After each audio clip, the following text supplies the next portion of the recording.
Thank you so much, Brother Taylor. Thank you. This doesn't have my sermon notes on it, so you can have that one back. Exactly. Yeah, I'd preach the song and then it'd be shorter than my message. Well, then again. Tonight, before we start, I want to pick up where I was supposed to be on Monday night. And I thank you, first of all, for being here this evening. Thank you also for your hospitality, the wonderful food that you've shared with us, accommodations that you're providing for all of us. I genuinely appreciate it. Several times, Pastor mentioned something called faith promise, or faith promise giving, or the faith promise offering, or the missions offering. This is an important part of this meeting. And the very reason that we speak of light and darkness is because we want to do something about it. It's not just to say, stir me intellectually about light and darkness, although we do want you to learn. And it's not just to say, stir me inspirationally and say to me, hey, let's get excited about light and darkness. Well, the right one's about that. But it's to say, what am I going to do about it personally? And the way we do that here at Memorial, and have done for 30-something years, is this. Every year we get together and we have missionaries come in to share with us about where they're going and what they're doing. That's why Pastor has them, every missionary, stand and tell us who they are and where they're going. He wants that to stick in our mind for a reason. We might partner with these folks. We might get connected to them financially and spiritually, and we want to know who they are. Then we might not see them again for several years, and so we want to know who they are. The way this church does it, if this is your first time at Memorial, this is how this church takes care of its missionaries. We're not part of some large denominational office where we send a portion of funds somewhere. No, this church makes a decision for itself of which missionaries it will support. You say, well, where does that come from? Well, it can't come from the general fund, because we need those funds from your tithes to take care of the business of the church here. There are special offerings that we'll take from time to time for outreaches or things that we're going to do. But when it comes to this, we look to a model from the New Testament, and we now call it faith promise giving. Sometimes you could refer to it as grace giving, but no matter what you call it, you can see from early on in the book of Acts that individual church members made commitments to give for a special need. Their special need was different than ours, but the principle is there. And that is this, is that we do that. Now, there are cards. Now, I don't know if they had cool cards printed the first time they did this, but we have cool cards printed for you. And the thing is that we have this card, and this card is for adults. There's a picture of a little girl on the back. Now, first of all, you should know that both of these cards were designed by Renee. And Renee designed these cards. Number two, Brother Whetstone took that picture.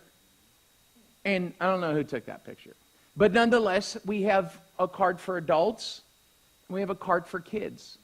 As a parent, we taught John, our son, to give. We didn't have cool kid cards. We just had cards, and we just did it. But these are just for kids. The amounts start at 10 cents, 25 cents a week, and go on up, just to get your kids involved, trusting God. What if you start letting them trust God now? So, well, I'll have to back this financially. No, what if they just trusted God for it? Like you do. And that as a family, you're praying for God to meet the need. And so we have cards. You say, well, what does the card do? It helps the church know how much to budget. We might like some of these missionaries here this week. We might want to take some of them on for support. Well, the only way we know we can do that is if people fill out the cards. You say, well, I'm not putting my name on anything. Good, because this is your card. There is no place for your name. There's actually, we used to have 3 blanks to fill out, but it was a little hard for some people, so we got it down to 2. We used to say how much, how often, and how old you were. We dropped how old. Y'all lied. So now we just say how much and how often. And when you turn that card in, you put the whole card in. Because we used to have it where you tear it, and some of you just were on the struggle bus there. So we stopped the tearing. And we get these cards in, and then they help us to know, okay, well, we know we're already committed at $120,000 a year, and if we take on more missionaries, we're going to need X thousand more a year, and this just helps us have a budget. Be the same as if you got a job, came home and told your spouse, I got a job. Your spouse says, how much you making? Not going to tell you. So, well, what do you mean you're not going to tell me? I'm just going to bring money home. So, well, how am I supposed to know? Are we eating rice and beans or beans and rice? I mean, what are we going to eat this week? Well, I can't tell you. Well, don't do that to God either. I'm going to give to missions, but I'm just not going to tell you. As far as I know, we don't hire handwriting analysts to come in and say, who used a purple pen and makes an 8 that way? Right? Yeah, good. And so it's anonymous. You say, well, I could lie on that card. You're in church. So just on Sunday, you'll get a card. Make sure, as a parent, this is a tool. Don't miss this for your kids. And Sunday you get the card. Begin to pray about it now. Let the information or the word about darkness and the word about light, let that begin to stir your heart and say, what should I do about light and darkness? Now, we can talk about light and darkness all day, but I just don't want to talk about it. It's like if I go to Krispy Kreme and I don't want to talk about dieting there. It's not the best environment for that. I want to go to the right environment to make the right decision. So you get alone with God and figure out, God, what do you want me to give? All right? You say, well, is giving not... Well, let me just say it in the positive instead of from the negative. There really is no option not to give. It's our job. Let's do something about the darkness we can do, okay?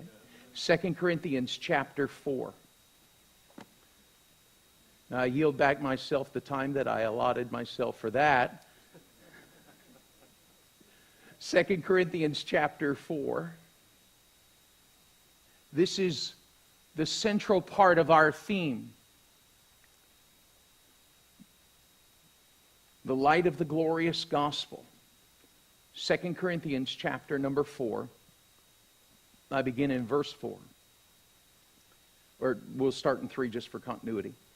But if our gospel be hid, it is hid to them that are lost, in whom the God of this world hath blinded the minds of them which believe not, lest the light of the glorious gospel of Christ, who is the image of God, should shine unto them. For we preach not ourselves, but Christ Jesus the Lord, and our servants for Jesus' sake. For God, who commanded the light to shine out of darkness, hath shined in our hearts to give the light of the knowledge of the glory of God in the face of Jesus Christ. I read these verses that undergird our theme, and I think about it this way. Darkness needs preaching. Darkness needs servants. Darkness needs Jesus. Darkness needs light. Darkness needs us to shine. The darkness needs to know God. And God watches us in the dark and the work we do with light. This week I told you that the roadmap that I'd like to continue on. Monday night we spoke of the darkness in this world. Tonight, if the Lord wills, we'll speak about darkness in church. Friday night, darkness in our minds. Sunday school, Sunday morning, darkness in our home. Sunday morning, our mission into darkness. Sunday night, our hope in darkness. Monday night, I asked you 4 questions. When did darkness begin? And we looked at a timeline of darkness, if you recall. I asked you the question, what does darkness look like? And we talked about the testimony of darkness. I asked you what will happen to those in darkness, and we talked about the termination of those who will end up in the lake of fire. And then we talked about what is darkness, and that's just the truth of darkness. What is the truth of darkness? Darkness is a life without God. And there are people in this world who do not know Him. Just tonight we were reminded of Montana. Darkness. You say, well, that's America. They can't have darkness. They do. There's darkness here in Marion County. Tonight we heard of Grenada. It's so intriguing to have a missionary here to Grenada. It rarely happens with me, just, to be able to have someone there and to think, the other night, Brother Runyon was here. Brother Runyon served in Grenada. Brother Danny's here. He served in Grenada. And I served there as well. And then to see this brother who has opportunity to have ministry there, it's a blessing to see that God cares about darkness in Grenada as well. Tonight I want to ask you 3 more questions. The questions are these. Can darkness be in a church? What does darkness look like in a church? And how do we respond to darkness in a church? This is a heavy subject. Would you pray with me? Dear Father, with all of my heart,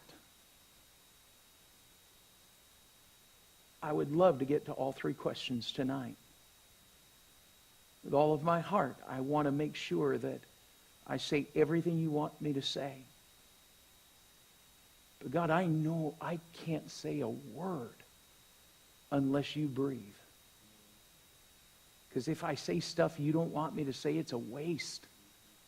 Your word is true, it's perfect, it's right, it's here. It's been faithfully and accurately translated for us.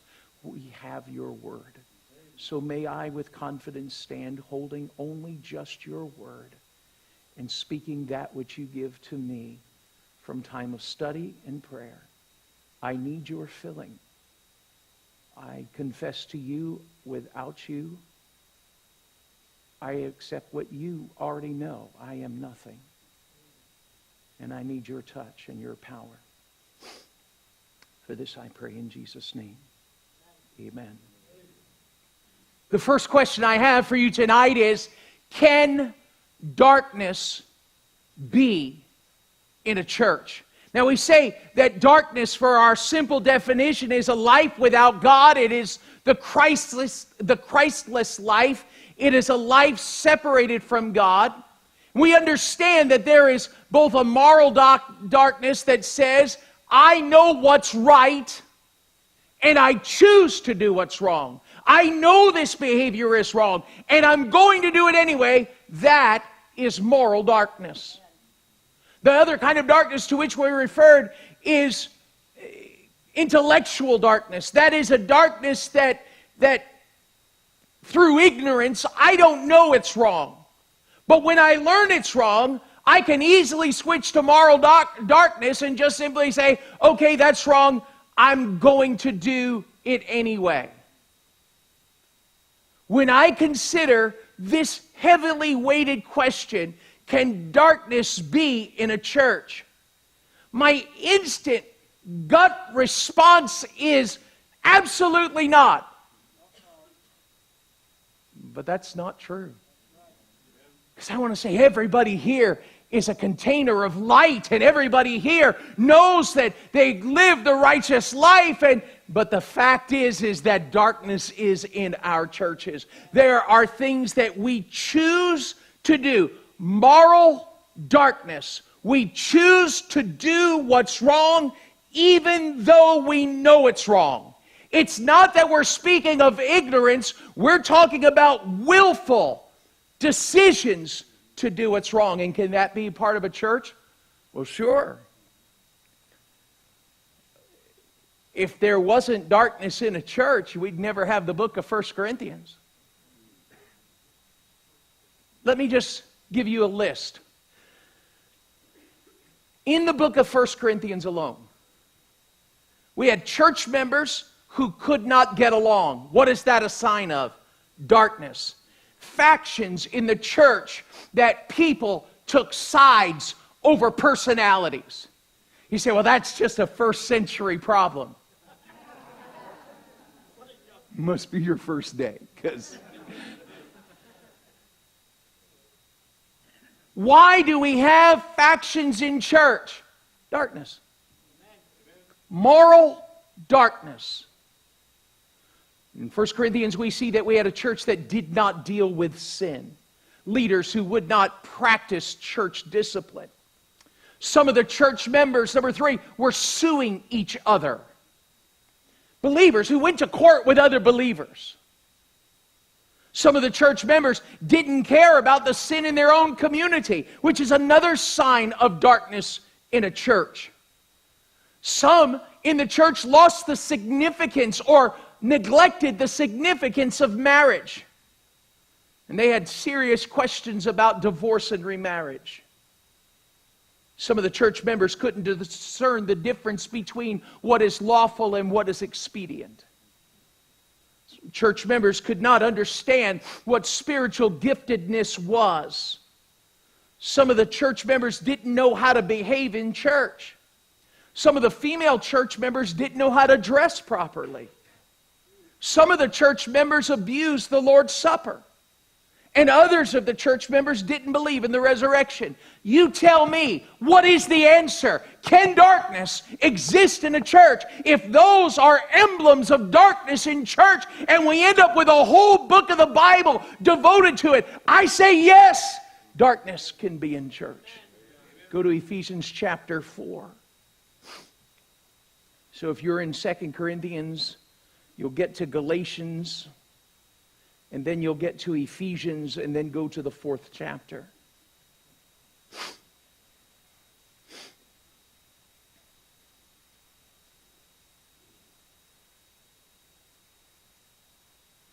Verse 17.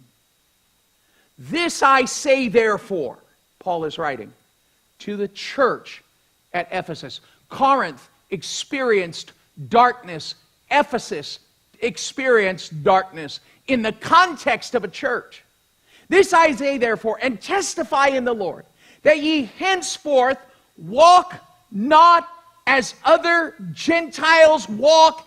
Watch these words, in the vanity of their mind, the emptiness, the vain pursuit of their mind. What is wrong with them? What is wrong with the Gentiles? When they walk as Gentiles, notice what it says. Their understanding is darkened. They are alienated from the life of God through the ignorance that is in them, because of the blindness of their heart, who, being past feeling, have given themselves over into lasciviousness, to work all uncleanness and greediness. But ye have not so learned Christ. Can darkness come to a church? Yes, why else would Paul give instruction to say, don't walk like the world, act like the world, think like the world, be ignorant like the world, live with a blind heart and follow your lusts and work on a greedy agenda in your life? You say, well, Brother O'Malley, if you're telling me that these things that you've read, the 11 things from Corinthians, and these 5 or 6 things that we just read from Ephesians, if those are the markers of darkness in a church, I guess even our church could have darkness. So how does darkness get in here? Who brought it? I want to give you 3 sources of darkness tonight in this first point. Number 1, I believe darkness comes from the heart. Go with me to the book of Jeremiah. Now that's going to be in the Old Testament. If you get to Isaiah, you've gone too far, but the one right after Isaiah is Jeremiah. And go with me to chapter 17. There are many passages, some I'll just read to you, and others, if I ask you to turn there, it's because I want you to see it with your own eyes. Jeremiah 17.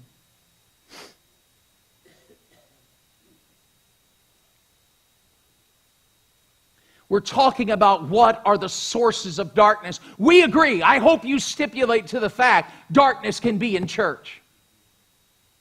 How does it get here? Number one, it comes from our heart. Jeremiah 17, I don't hear any more pages turning, so I'm going to assume you're either faking it or you're there. The heart is deceitful and desperately wicked. The world tells you, just follow your heart. Yeah, where's that going to get you?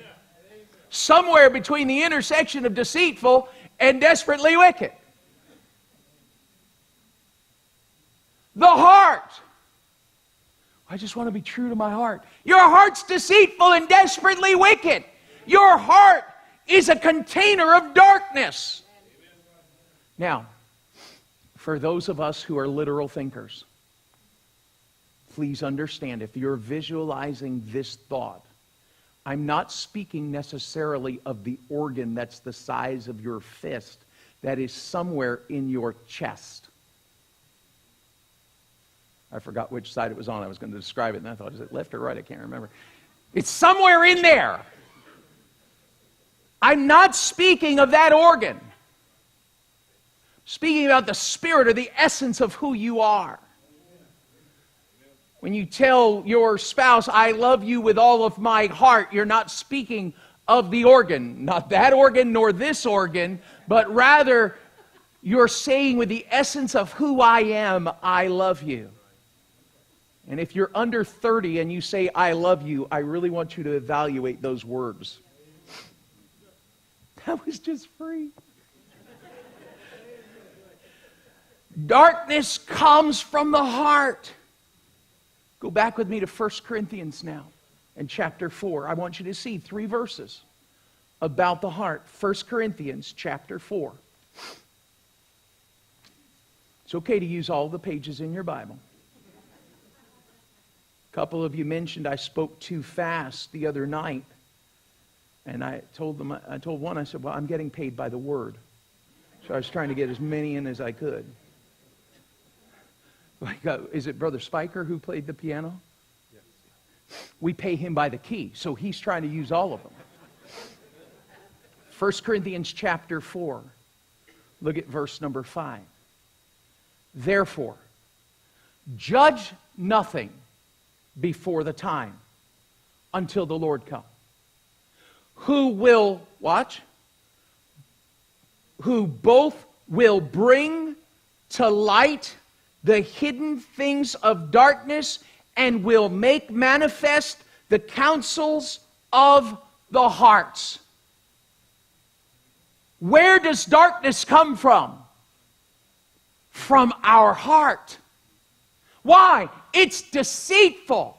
It's desperately wicked. The only person who truly knows the heart is God. And so when we say, well, who brought darkness in here? Y'all did. It's in your heart. And it will take God to reveal the motive of the heart. Go back to Ephesians now. So we're making a full loop here, but I want you to go to Ephesians chapter 4. Darkness comes, number 1, from the heart. Number 2, it comes from hidden things. That's the verse we read in Corinthians. I read the verse and didn't give the point. So darkness comes from the heart. 3 points. The heart in Jeremiah, the hidden things of 1 Corinthians chapter 4. And now go with me to Ephesians chapter 4 and read this verse. Follow this verse with me. Having the, 4:18, having the understanding darkened, being alienated from the life of God through the ignorance that is in them because of the blindness of their heart. I think there is darkness in our heart. There are darkness in the hidden counsels of the heart. And I believe there's darkness in our head. Our minds are blinded. when you have someone who is headstrong towards sin, that darkness, they may come and look all churchy on the outside, but when they come in here, their heart is merely a container of darkness. And as a container of darkness, it then influences how they live and think within the congregation and even worship. Can there be darkness in the pulpit? Yes. Can there be darkness at the organ? Yes. Can there be darkness in the choir? Yes. Can there be darkness at the piano? Yes. Can there be darkness on the microphones? Yes. Can there be darkness in the nursery? Yes. Can there be darkness in the Sunday school classes? Yes. In the junior church? Yes. In every aspect of the church. Why? Because our hearts are deceitful. Can darkness get in the church? Yeah. The second thing I want you to understand about the sources of darkness is, number 2, darkness can come from the culture or community around us. Paul was writing to the church at Corinth, and it was a religious community for sure. They had Greek philosophers stacked up. They had pagan cults of every kind. They also had a Jewish synagogue that was there, and there was a small Christian community that was there as well. The community around them influenced them. You say, well, does our community influence us? Sure it does. The culture around us is making incursions coming into us. And it is our responsibility to stand strong. Think of it this way. If darkness can get into the Garden of Eden where there was only known innocence, how much more can darkness get into the church in the absence of innocence? Paul wrote to the church about the darkness which crept in, walked in, was welcomed and wished for. If darkness can get up into a church, how did we then, and if it can't, then how did we end up with 2 letters? 2 churches about darkness.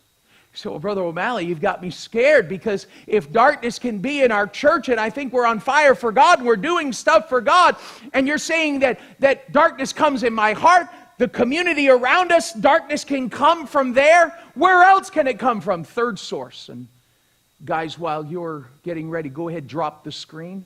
I'll get ready for my second point in just a minute.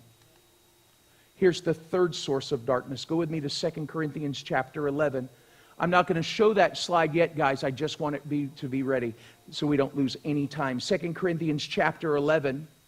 Just back a few pages, I'm showing you 3 sources of darkness. The community around us, our own heart, and 2 Corinthians chapter 11, I don't know if I said that, chapter 11 and verse number 13.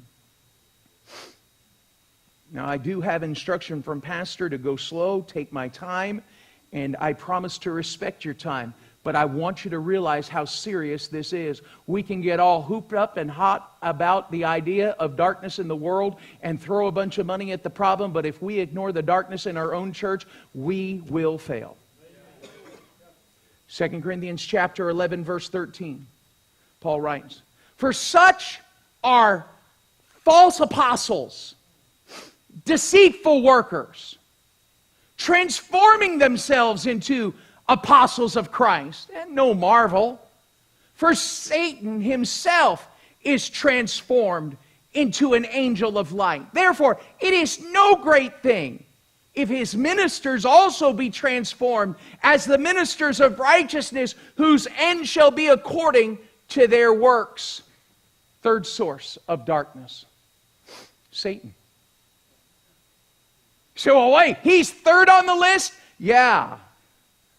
I don't know why, but he's third. Your heart, the culture or community around us, and Satan. What does Satan do? He gets people who will transform themselves into performance as a minister or someone sent. What else will Satan do? He'll transform himself into an angel of light, trying to make the thing look good. You know how unnerving it is when you hear of a pastor failing or falling? And you say, how could they do that? How could they be two-faced like that? How could they have such a wicked heart? Well, they hung around you. Because there's no difference between the fall of either. You portray yourself to be spiritual giants. You portray yourself to be spiritual of some way, in some way. And yet, the fraud of it all is the fact that our hearts are deceitful and desperately wicked. The community around us is trying to push darkness in here. Some of y'all are bringing darkness in here, and Satan himself is working to get darkness here. So my first question is answered. Can darkness be in a church? We better get some people interested in the light around here to say that we don't let the darkness creep in here. Guys, put on the slide if you would. Here's my second point. The first point being, can darkness get in a church? Number two, what does darkness look like in a church? Go with me to 2 Corinthians chapter 6. If you were in the last place I left you, you should be in 2 Corinthians already. Just go back to chapter 6 for a minute. If you want to understand the central theme of 2 Corinthians, you've got to get to these verses because everything is core around this is the central theme. I know you're looking at that picture. Alan, what do you think? Is that going to work? No. Alan says no. Let's read 2 Corinthians chapter 6. Be ye not, I'm reading from 14. Be ye not unequally yoked together. So what do we have here? An unequal yoke. Would you ever try to do this, Alan? Why not? I mean, I did reading, but you would actually know. I had to read about it. Well, first of all, before you say anything, Paul is referencing Deuteronomy 22:10, left side of the screen. Thou shalt not plow with an ox and an ass together. I'm assuming that's an ox. It is good. It's just like I Googled for it. And that we know is a donkey. Why wouldn't you do that? They don't work together. What I read said they don't have the same stride. They don't have the same strength. They don't have the same stature. It's an unequal yoke. God said it. Don't go into the field and try to plow with an ox and an ass together. That's intriguing. Now, Paul says to a church, be ye not unequally yoked together with unbelievers. Our job tonight is to answer this second question. First question, you agreed. Can darkness come into church? Yes. But what does darkness look like in a church? When we try to partner unbeliever and believer together. What does that look like?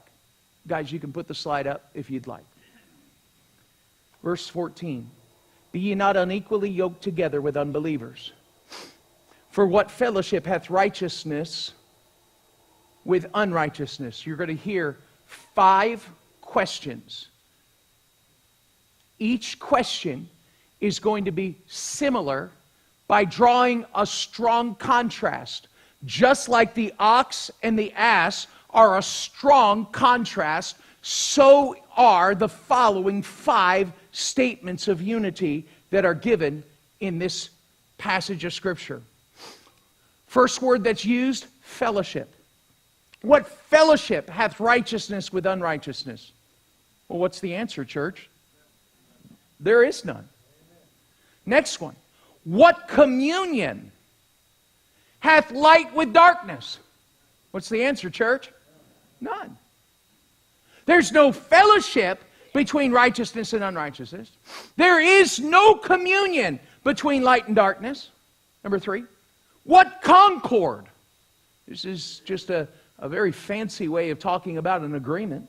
What concord has Christ with Belial? Belial is another word that is used for Satan. So what agreement is there between Satan and Christ? Church? None. What part hath he that believeth with an infidel? None. There's no fellowship, there's no part, there's no concord, there is no communion, there is nothing between these thus far. Look at the last one. What agreement hath the temple of God with idols? So if darkness is coming in this church, it ought to be as strange to us as an ox and an ass together. You say, well, Brother O'Malley, if we don't have darkness here, how are we going to get lost people here? That's not what we're talking about. Because if this verse is banishing you from having any person in the world that you're delivering light to, then how are you going to deliver light to those who are in darkness? That cannot be to which it's referring, because Scripture is filled with commands to get the gospel to the world. Or as Brother Whetstone prefers to use, light. To get light to the world. Now I told him after he's gone and I have Sunday, I'm going to use light.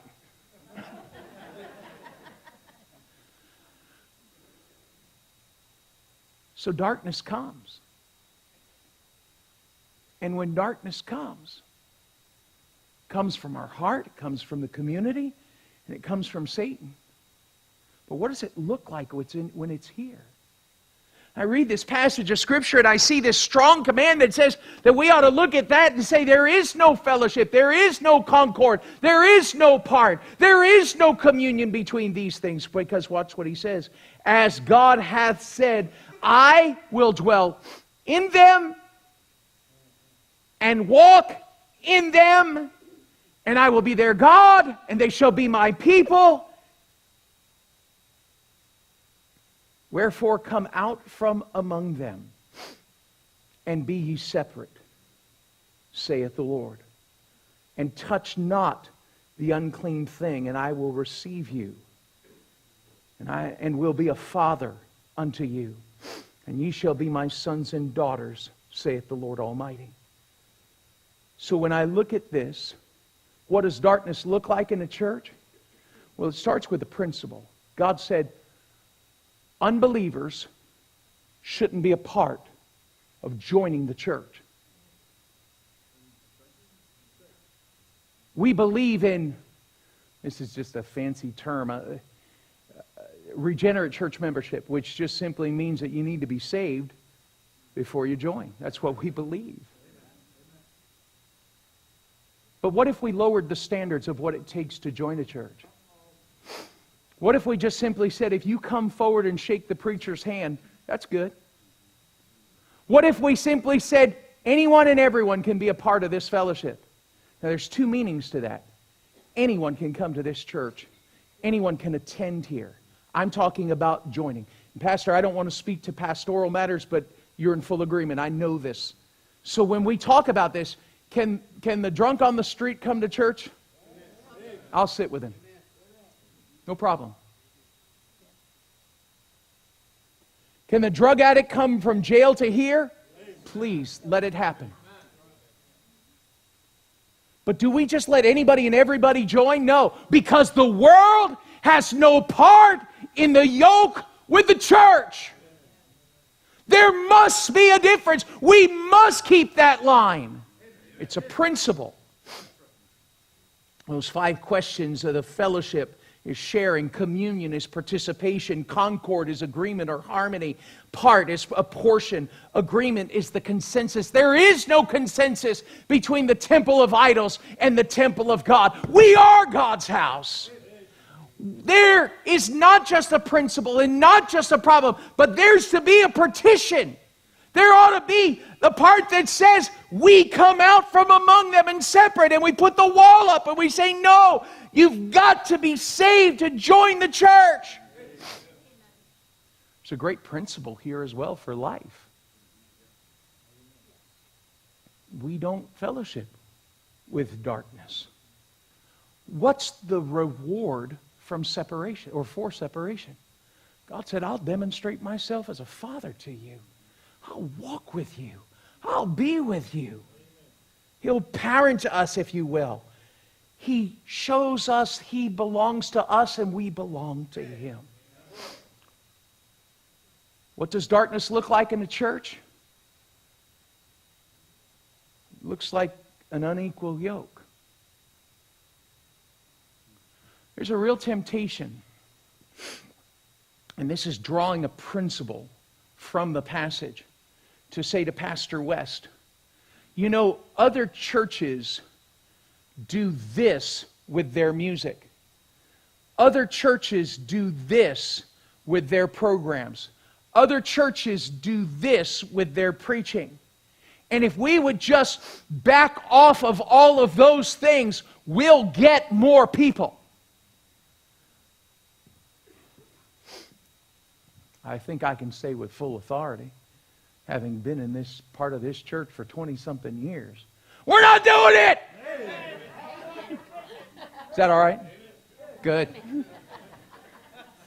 Not going to happen. Why? There is no concord. There is no fellowship. There is no communion. We don't give away what is precious to God. We put a petition up and say, church membership matters. We're not lowering the standard just to have warmish bodies fill the chairs. Can darkness be in a church? Yeah. What does darkness in a church look like? Having imposters present themselves as Christians and are really children of the darkness and not children of the light. You say, Brother O'Malley, are you saying that in this church right now we could have a yoke between an ox and an ass? Yes.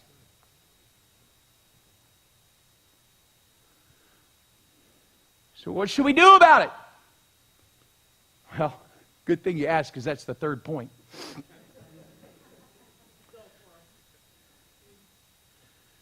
Number 3, go to Ephesians chapter 5. How do we respond to darkness in the church?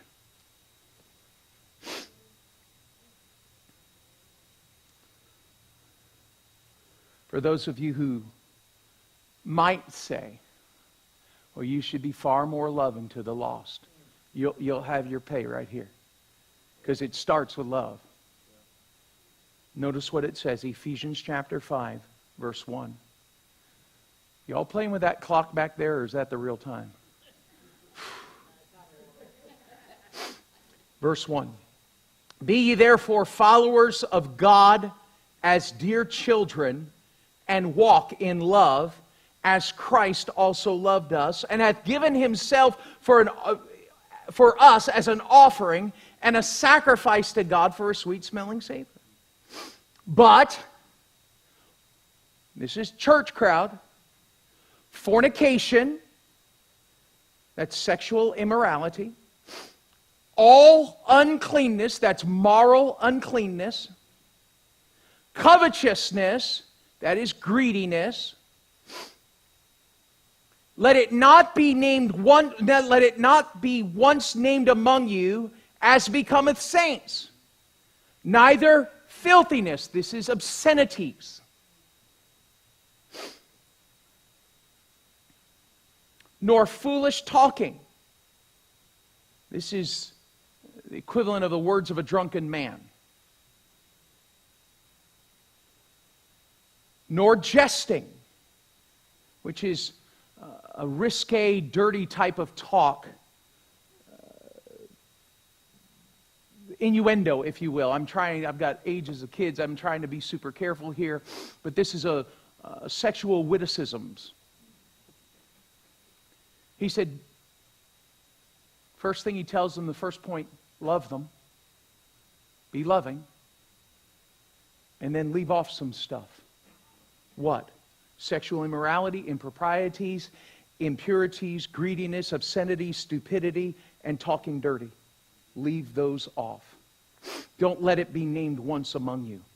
What a powerful statement. I mean, there's no ambiguity about it. It is just there. Don't let this be said, if you will, the proper contextualization. Don't let this be said of Memorial Baptist Church, that at this church you could name one of those sins. What do we do if that sin is in our midst, according to this passage of Scripture? Well, Paul warns first before he gives the solution in the 11th verse. He said, "For this ye know, that no whoremonger," that is as it implies, "nor unclean person, nor covetous person, nor covetous man, who is an idolater, hath any inheritance in the kingdom of Christ and of God. Let no man deceive you with vain words," empty words. "For because these things cometh the wrath of God upon the children of disobedience, be not ye therefore partakers with them." It's almost as if Paul is saying we ought to have no part of darkness in church. That's exactly what he's saying. "For ye were sometimes darkness." The wording of that is so powerful. Say, it's not saying you were in darkness, you were of darkness. He's saying you were it. Well, where does darkness come from? My heart, culture, Satan. What does darkness in a church look like? An unequal yoke. An ox and a donkey in the same yoke. Trying to put a lost person on the bus route with a saved person to work. Putting a lost person in the Sunday school class with a saved person teaching. Putting lost people in the choir with saved people. We want a church filled with lost people. But there is a distinction about inviting darkness to be a member of this church. So Paul says, love, leave stuff off, look out for those who will deceive you with vain words. And then Paul says this, "For ye were sometimes darkness, but now are ye light in the Lord. Walk as children of light. For the Spirit of the Spirit is in all goodness, righteousness, and truth, proving what is acceptable unto the Lord." Watch these words. Church, would you read them out loud with me if you're comfortable reading out loud? I'm going to read from this verse in verse number 11. And it says, "And have no fellowship with the unfruitful works of darkness, but rather reprove them." Alan Baldwin is my friend.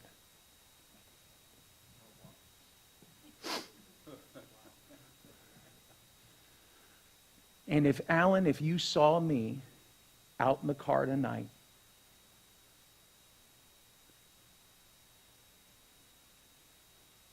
using meth, what would you do? Come pray for me. What else would you do? Go to the preacher. What else would you do? Please tell me you'd jerk it out of my hand and smack me in the face and say, "Wake up!"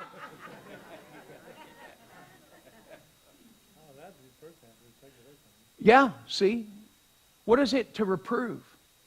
Call, exactly. You want to finish the message for me? Expose! Call them out! If you spot darkness in the church, you don't mind, I'm going to say that over here if you don't mind. No, don't. Go right ahead. It's fine, but I'm going to say the same thing. I don't want you to think I took it from you. I'm going to go over there and say that in a second. If you see darkness, call it out. Reprove it. Say, "This is darkness." And now the darkness people, let me just talk to you for a second. If you come over here and bring your darkness, and you start to smother people of light, If you're a person of light and you feel like you're being smothered by darkness, say, help me over here! Darkness just showed up! I need light reinforcements! Well, it probably only happened to you one more time, maybe. Might put the whole end to it if darkness starts showing up around the church. Say, I wonder about this. We don't really have to do everything he said. It's the same as Satan when he said in the garden, hath God said? He said, reprove them. Alan Baldwin, if you didn't smack that crystal meth out of my hand and you didn't drag me out of that car and knock some sense into me, then we're really not friends. Reprove. Have no fellowship. If you think you can make friends with the world and come to church on Sundays, you're going to find out you can't do that. Have no fellowship with the unfruitful works of darkness. You know why our you is so great? Because it gives a new culture to replace the old culture. Is that fair enough to say? If we were once children of darkness, let's get around the kids, the new kids, the children of light. So, Brother O'Malley,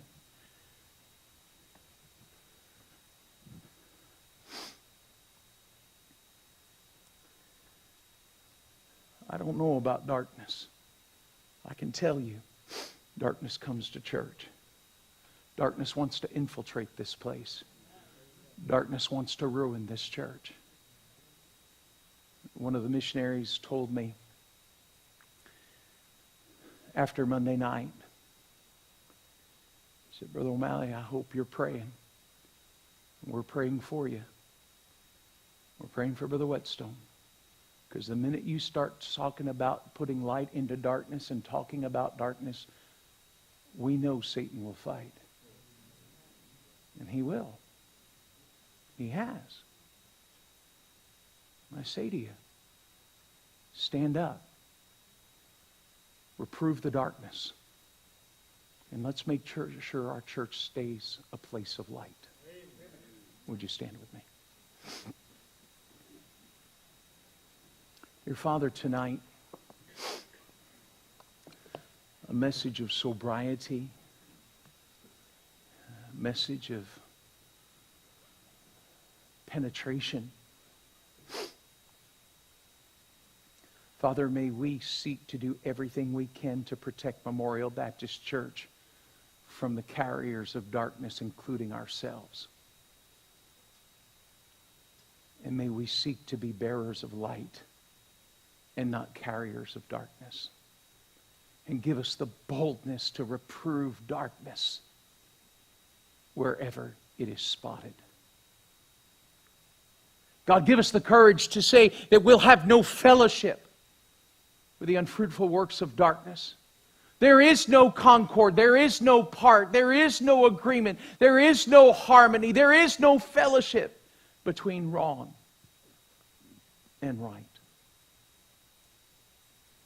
God, give us a passion to take darkness in the church as seriously as you take it. So with heads bowed and eyes closed, some are already at the altar.